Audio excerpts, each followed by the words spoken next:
de l'entrée qui est expliquée donc suffisamment et de manière très très exhaustive.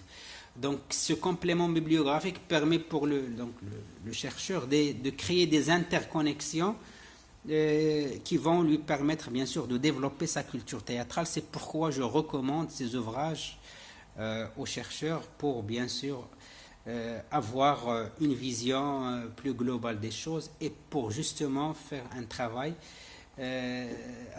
donc de qualité. Toujours dans le sens des ouvrages de référence, puisqu'il s'agit donc de la question de lecture qui permet une recherche scientifique bien fondée, une recherche scientifique dans les règles de l'art, Patrice Pavis a travaillé beaucoup sur cette question de lecture de réception. Il a écrit beaucoup d'écrits dans ce sens-là, interrogeant justement la question de la lecture, de l'analyse et de l'interprétation. Et l'ensemble de ces écrits lui ont permis d'opérer un modèle de lecture. Donc je vais développer par la suite les bases de ce modèle, mais j'aimerais bien citer quelques exemples de ces écrits. À part le dictionnaire, vous avez Voix et images de la scène, vers une sémiologie de la réception. Vous avez un ouvrage très très important de référence, l'analyse du spectacle. Donc ces ouvrages, à travers ces ouvrages-là, donc il a pu développer donc un modèle qui repose sur deux distinctions majeures empruntées à la grammaire générative. Donc Patrice Pavis va emprunter cette distinction entre structure de surface et structure profonde pour élaborer son modèle. Donc qu'est-ce qu'il entend par structure de surface ou structure superficielle? Donc c'est tout simplement pour lui l'arrêt sur la dimension linéaire du récit, sur sa texture, donc sur, disons, la dimension anecdotique de l'histoire racontée, en s'arrêtant sur les marques stylistiques, sur les procédés littéraires qui donnent des marques de littérarité au texte théâtral. Et si vous voulez, c'est la partie visible et lisible du texte. Lui, il qualifie donc cette dimension superficielle comme étant la partie lisible et visible du texte, constituée, comme je viens de dire, par tout ce qui est procédé stylistique, littéraire, qui constitue finalement la littérarité du texte. Dans un second temps, il parle de niveau profond du texte. Il entend tout ce qui est implicite, nécessitant un effort de décodage et impliquant des filtres de réception qui permettent de s'arrêter sur plusieurs composantes du texte théâtral, notamment la composante discursive, la composante thématique et l'intrigue développée, et finalement la composante narrative à travers la fable racontée. Donc la fable racontée au niveau donc des espaces, des temps, au niveau donc du conflit développé. Et aussi, parmi les composantes de la structure profonde, il y a le niveau actantiel. Les actants qui sont impliqués dans l'histoire racontée et l'apport de chacun, selon bien sûr le modèle actantiel bien connu, trop connu de Grimas et Courtès. Donc, le niveau le plus profond est celui réservé à la dimension idéologique. Donc au niveau profond, il ajoute donc la dimension idéologique qui permet bien sûr d'opérer, si vous voulez, un complément de sens qui s'ajouterait bien sûr au niveau superficiel, et les deux bien sûr permettent d'avoir une lecture exhaustive du texte, et donc une telle lecture serait bien sûr à même de fournir une recherche scientifique acceptable et digne de ce nom. Voilà en gros comment Pavis a développé son modèle.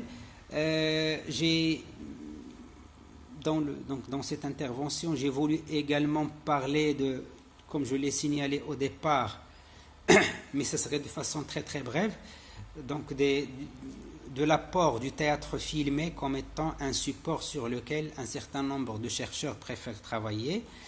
Je dirais tout simplement que cette transposition du produit théâtral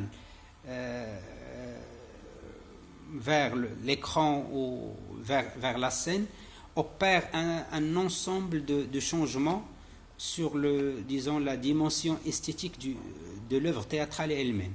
Et donc ces modifications nous permettent de poser la question, est-ce qu'il s'agit vraiment du théâtre ou c'est un autre produit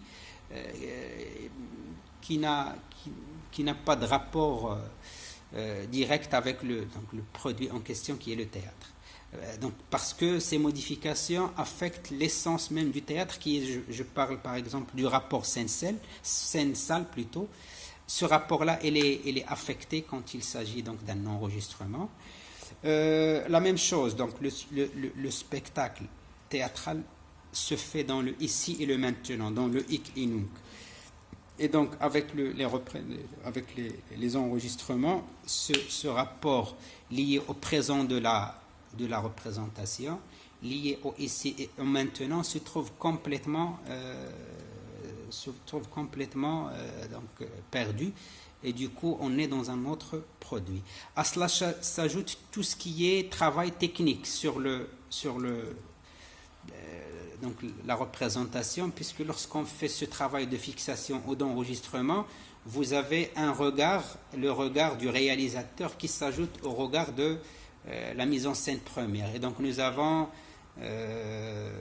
une réalisation sur une réalisation, ou un regard qui porte sur le regard du metteur en scène, ce qui fait que le produit final n'est pas forcément représentatif, donc avec une certaine fidélité du regard premier.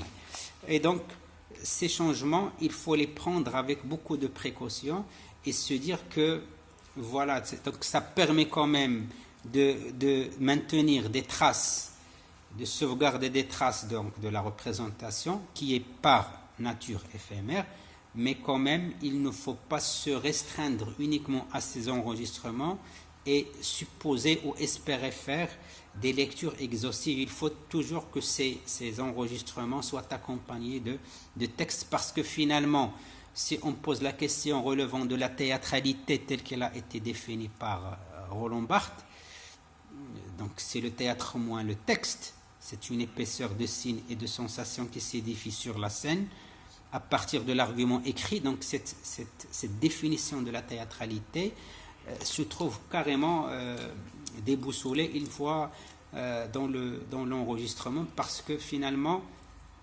le signe n'est pas le même, la façon de le saisir n'est pas la même, et donc ça génère quand même un autre signe, un autre médium qui est tout à fait différent du médium premier qui est bien sûr l'œuvre théâtrale. Et donc la recommandation qui peut se faire à ce niveau, c'est que ces enregistrements, il faut toujours les compléter par il faut qu'il soit un complément du texte, il faut qu'il soit une béquille interprétative au service du texte et non pas l'inverse.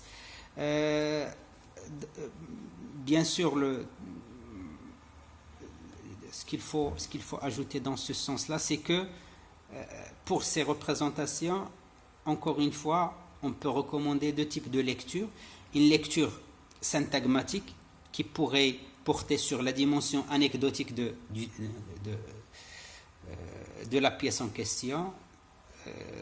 Par syntagmatique, bien sûr, j'entends essentiellement le rapport de linéarité que l'on a entre les événements du début jusqu'à la fin, et aussi une lecture paradigmatique qui permet donc de s'arrêter sur chaque moment pour voir les différents signes qui interviennent dans la scène et pour pouvoir établir bien sûr des interconnexions et des va-et-vient entre les différents éléments pour pouvoir sortir, comme j'ai dit tout à l'heure, avec une lecture qui serait représentative de la scène en question. Voilà, donc avec ces deux niveaux de lecture, une lecture syntagmatique et une lecture paradigmatique, avec la considération comme quoi c'est un plus, c'est un complément par rapport au texte, on pourrait bien sûr faire une exploitation qui serait très très scientifique de ces supports télévisuels. Et voilà, donc j'arrive à la conclusion. Donc pour conclure, je souligne que l'œuvre théâtrale peut ne pas se restreindre au texte, elle prend forme et gagne en permanence grâce à ses représentations, et que sa lecture demeure un processus d'association, de repérage et de sélection d'indices de signification relatifs au texte, premièrement, puis à ses représentations. Ceci sert l'œuvre théâtrale, la laisse ouverte constamment en devenir et en perpétuel renouvellement à travers les réécritures, adaptations et rethéâtralisations qu'elle subit et qui lui permet d'autres réceptions jusqu'à confirmer le notoire adage « dira bien qui lira le dernier », qui reste la particularité du texte théâtral. Sur ce, je vous remercie et à une prochaine rencontre. Merci.